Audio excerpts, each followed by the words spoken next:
Estamos iniciando mais um programa Esclarecimentos Oportunos, um programa da Francisco de Assis Associação Espírita. Conosco, como sempre, nosso companheiro Milton Felipe. Tá bom, Milton? Tudo bem, prontos aqui para o nosso programa. Quero aproveitar a oportunidade e desejar aos nossos amigos que os bons espíritos nos ajudem sempre. É isso aí, seu Milton. Meu amigo, hoje vamos atender aqui mais uma pessoa que nos encaminhou uma questão. Diz o seguinte: o que é esoterismo? O espiritismo é esotérico? O que podemos falar para esse? Bom, se a gente entrar em muitas livrarias que não conhecem bem a doutrina espírita, a gente vai encontrar livros espíritas exatamente nas prateleiras de livros esotéricos. Então, por quê? A classificação que essas pessoas têm, do ponto de vista da doutrina, é de que o espiritismo é uma doutrina esotérica, mas não é. O esoterismo, ele reúne doutrinas ocultistas, principalmente, né? E místicas. E o espiritismo não é nenhuma coisa e muito menos a outra, conforme Allan Kardec vai escrever quando ele trata dos caracteres gerais da doutrina espírita. E o esoterismo difere do exoterismo. Um é exo com S e outro é exo com X. O com X é aquilo que é externado e o com S é o que está interno e que precisa ser revelado. Então, o esoterismo, ele pertence à área do conhecimento místico de informações que estão recolhidas internamente e que precisam ser reveladas. Não é o caso do espiritismo. Então, existem muitas doutrinas esotéricas. Por exemplo, a teosofia é uma doutrina esotérica. O catolicismo também é uma doutrina esotérica.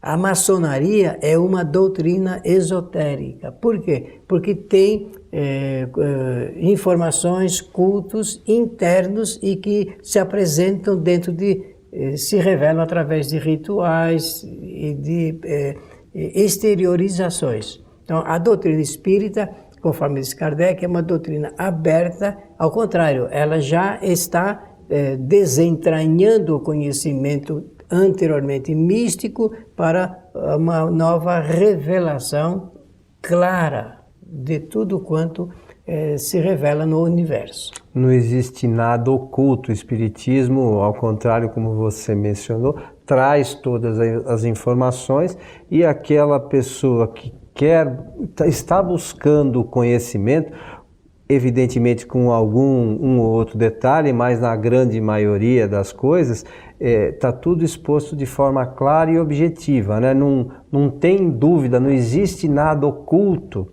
Né, isso mesmo. Está tudo às claras, não é isso? Na missa, o padre, quando ele reza a missa, ele usa de algumas formalidades com alguns materiais, e isto é feito dentro de uma leitura esotérica, de uma leitura oculta. E cada símbolo tem uma explicação. No espiritismo, não existindo culto, não existindo símbolos, então não é necessário esse procedimento. Na maçonaria também existe isso, na própria teosofia e tudo mais. Então nós precisamos entender que o espiritismo não é uma doutrina esotérica. Se nós quisermos falar, temos que escrever com X e não com S. É exotérica, né? Então, é preciso também aí que as pessoas estudem um pouquinho, né? Conheçam a doutrina, é uma questão importante. Só de conhecimento. Porque senão vai se confundir até, né? Aí a pessoa passa a admitir o espiritismo como se fosse uma doutrina oculta, né? Ligada com o ocultismo, e não é. Existem algumas coisas, está me passando aqui alguns pensamentos, Milton, porque as casas espíritas tem lá alguns trabalhos que são realizados. Por exemplo, todo mundo ouve, né? Desobsessão. É um trabalho que é feito fechado, mas qualquer pessoa pode participar, desde que participe dos estudos, né, da casa, primeiro passe por um processo. Mas não existe nenhum ritual para isso, não existe nada que seja oculto, né?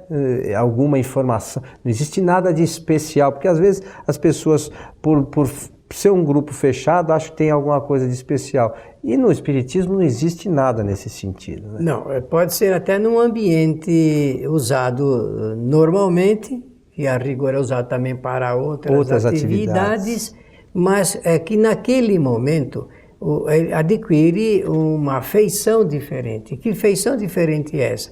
É que nós vamos tratar ali ligado com o campo do esclarecimento, de espíritos maus, espíritos odiosos, raivosos, né?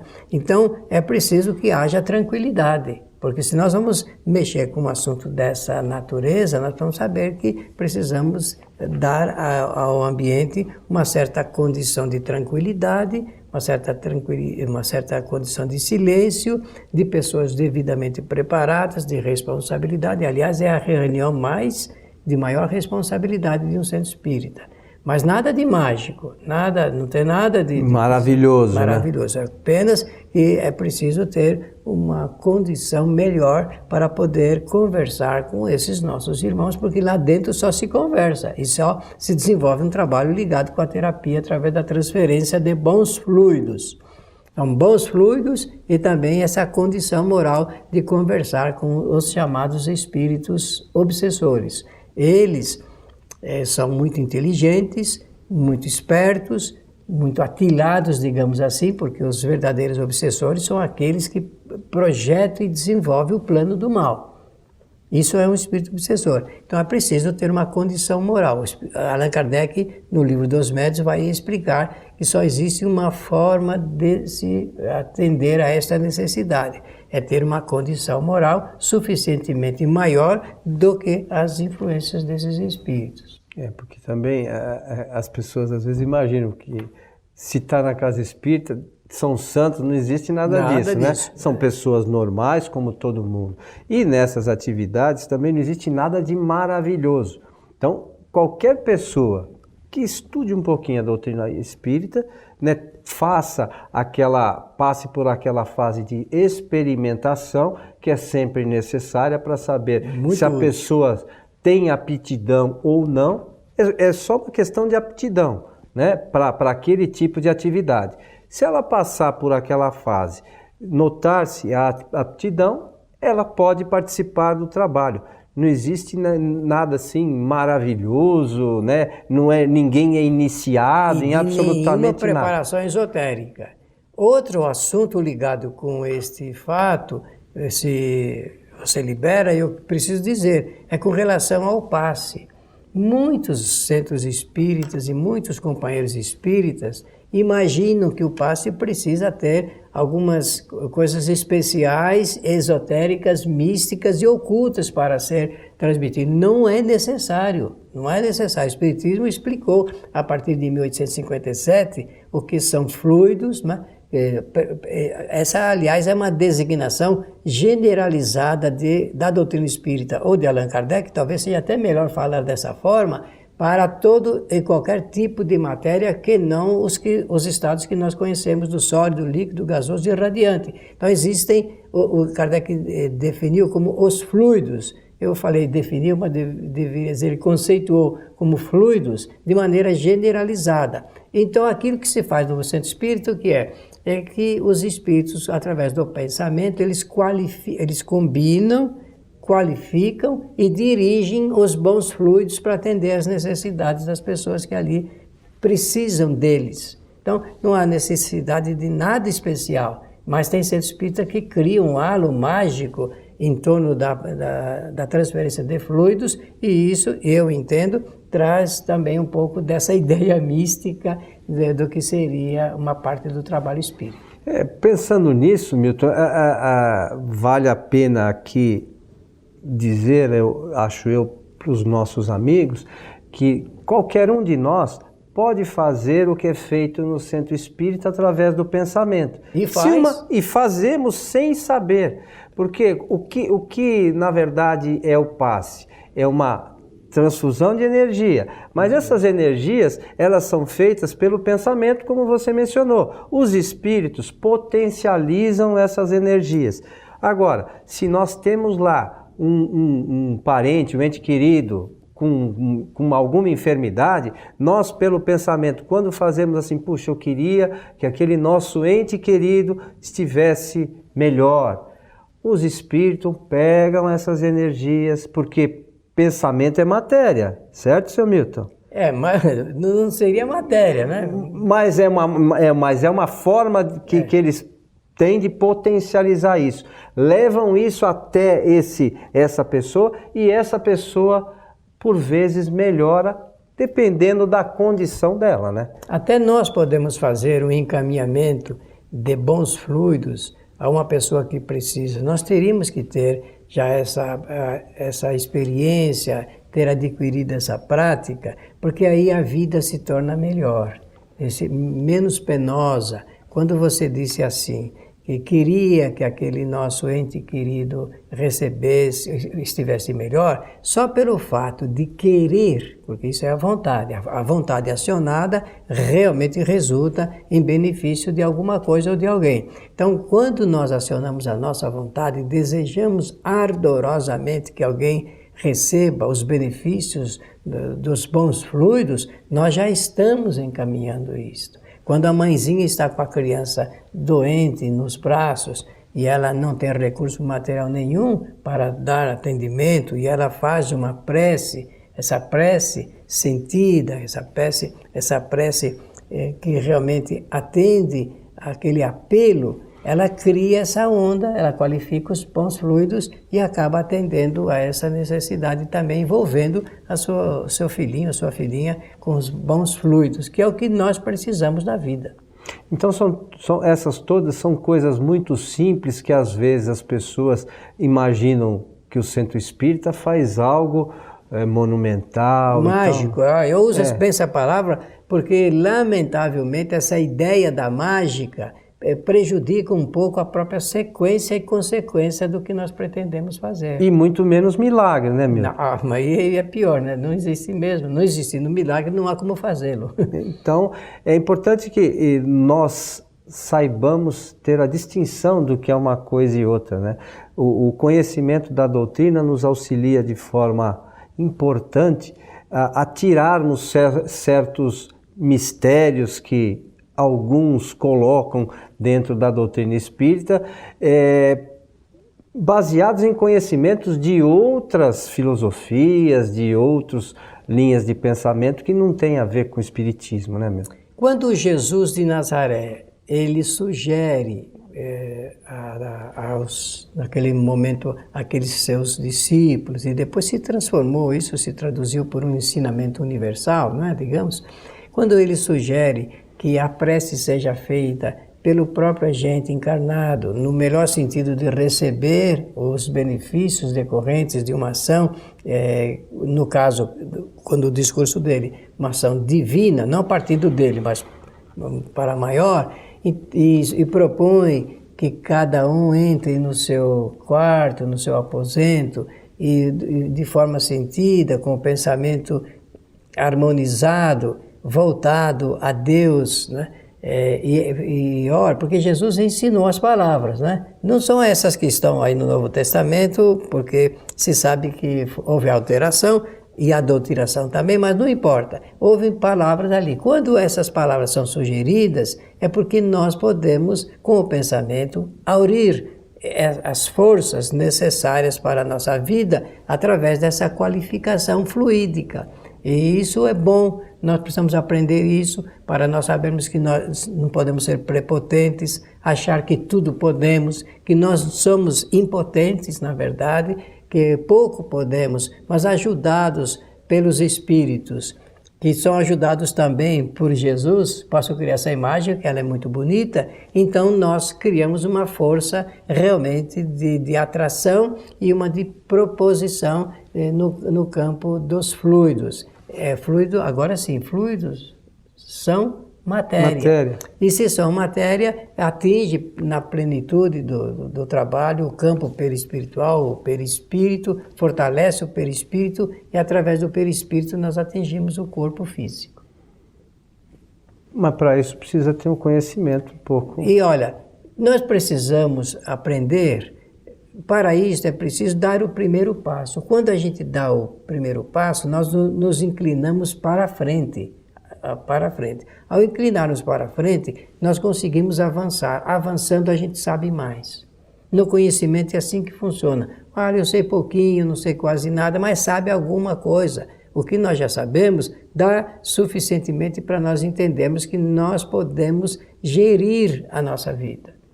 Podemos gerir a nossa vida. Evidentemente, escolhendo os melhores caminhos, as melhores ideias, e melhores comportamentos para que a gente possa viver uma qualidade de vida superior.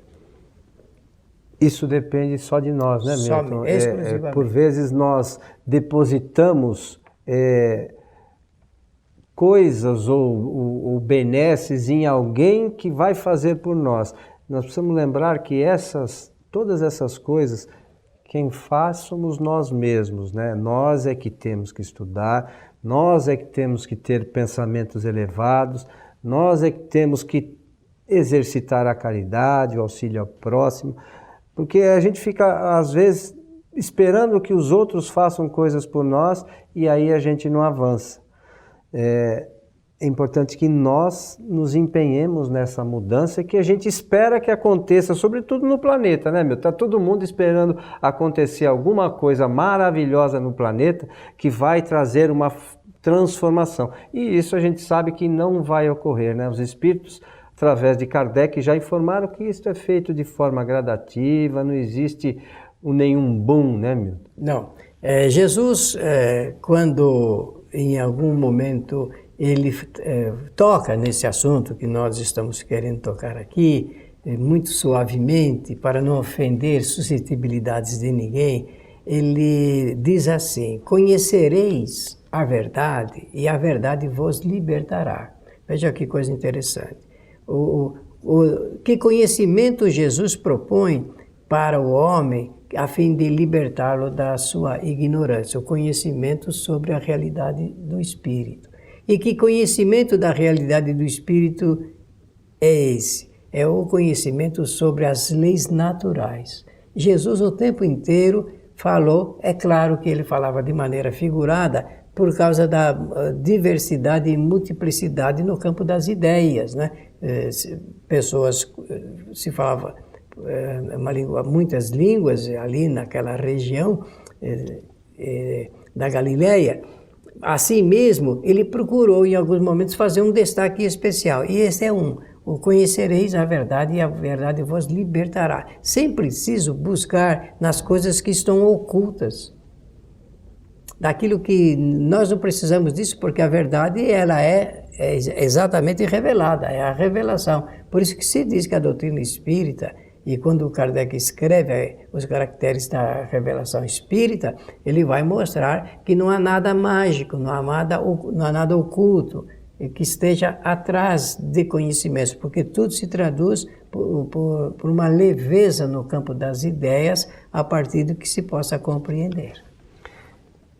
Então fica aí a sugestão para que nós possamos refletir, né, Milton? Pensar um pouquinho sobre essas questões, sobretudo do nosso tema principal do esoterismo, é que a gente vai caminhando para outras coisas, né? É necessário, né?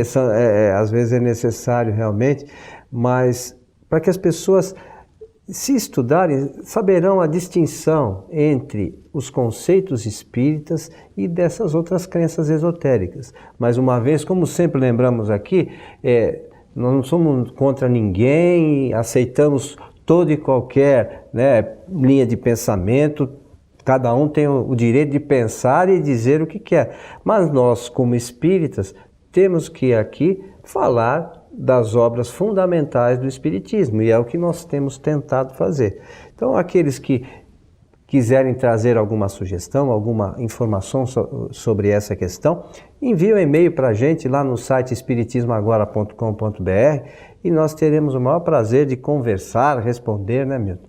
Olha, o que nós falamos aqui está no livro A Gênese, no capítulo que nós citamos aqui dos caracteres. É o primeiro capítulo, tudo que nós mencionamos a pessoa poderá encontrar.